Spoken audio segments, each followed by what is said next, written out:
ভাই বিশাল অশান্তিতে আছি। এখন পেঁয়াজ লাগানো ভরপুর, তার মধ্যে দেখুন আমাদের মুড়ি কাটা পেঁয়াজের প্রচুর পরিমাণ কালি এসেছে। আর ভাই সব ছেড়ে দিয়ে ভাই এই কালি ভাঙা ব্যস্ত হয়ে গেছে কেন জানেন? পেঁয়াজের মন 4,000 টাকা মন। আর এই ফলনটা অবশ্যই একটু দেখুন, এই দেখুন কি পরিমাণ ফলন আসা শুরু করছে, দেখছেন? এই দেখুন একটা গাছ কি মোটা মোটা, দেখছেন এই যে।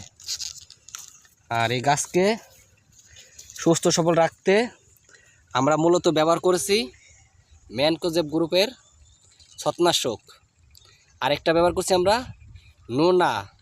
অবশ্যই আপনারা আপনাদের পেঁয়াজ খেতে ব্যবহার করবেন, আর ঠিক এরকম ফলন পাবে। দেখছেন এই যে এরকম ফলন পাবেন। দেখুন প্রত্যেকটা গাছ কিন্তু দেখুন ভিতরে বাইরে সবখানেই দেখুন একই অবস্থা। এই দেখুন কি পরিমাণ পেঁয়াজ নামতেছে, দেখছেন? এই দেখুন গাছটা কি মোটা মোটা, এই দেখুন, দেখছেন?